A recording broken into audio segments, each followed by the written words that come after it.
We find unfortunately today, many Muslims, they say, or they have in their hearts doubt, or they have bad thoughts about their Creator subhanahu wa ta'ala. They're full of doubt regarding the fact that everything that has happened, everything that will happen, and that nothing will happen except that it has been preordained and predestined by Allah subhanahu wa ta'ala.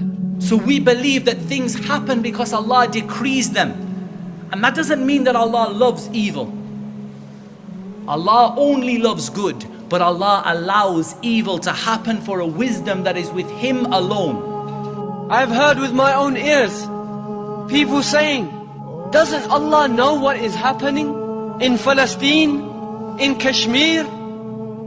Doesn't Allah see the bloodshed of our Muslim brothers dying? Of our mothers and our sisters being raped in various parts of the world? Doesn't Allah see this? Doesn't He hear the cry of the orphan whose father has been killed, whose uncles and grandfathers have been killed, slaughtered in front of him? Doesn't Allah hear the cry of these orphans? They say, where is the izzah? Where is the honor that belongs to Allah, to His deen, to the Muslims? Where is the victory that Allah has promised us? Where is the help of Allah? Why are Muslims so humiliated? Why are Muslims in a state of humiliation?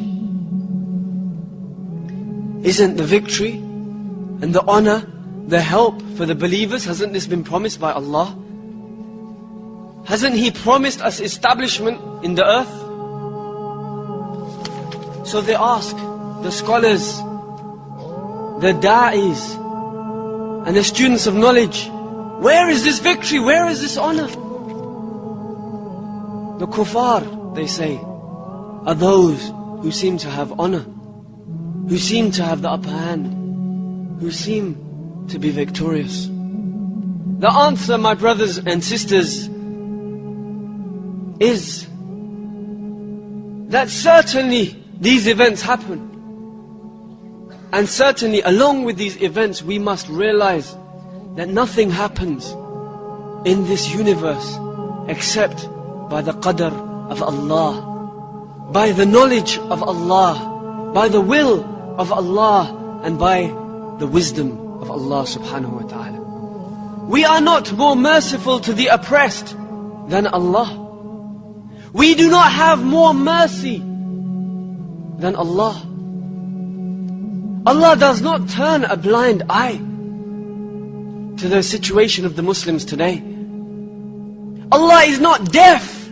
He's hearing the cries of the Muslims around the world. And we cannot claim that we see better or we hear better, or even that we are more merciful because we feel more pity than Allah subhanahu wa ta'ala. Ar-Rahman Ar-Rahim.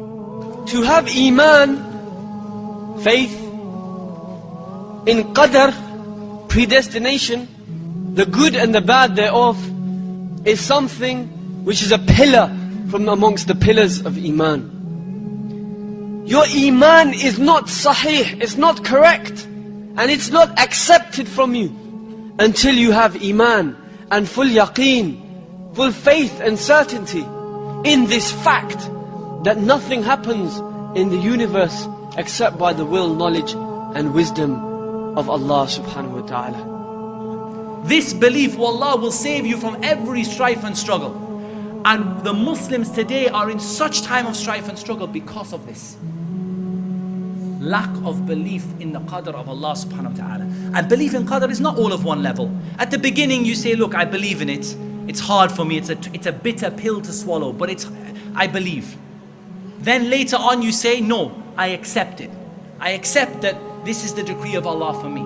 And then above that you become content with it. You start to say the highest level and you say, I am pleased with whatever Allah decrees for me. If Allah decrees that I'm going to be hunted down and chased down in a country by an oppressive, evil person, then that is what Allah has decreed for me, and I'm going to be happy with what Allah subhanahu wa ta'ala has decreed for me. Be patient.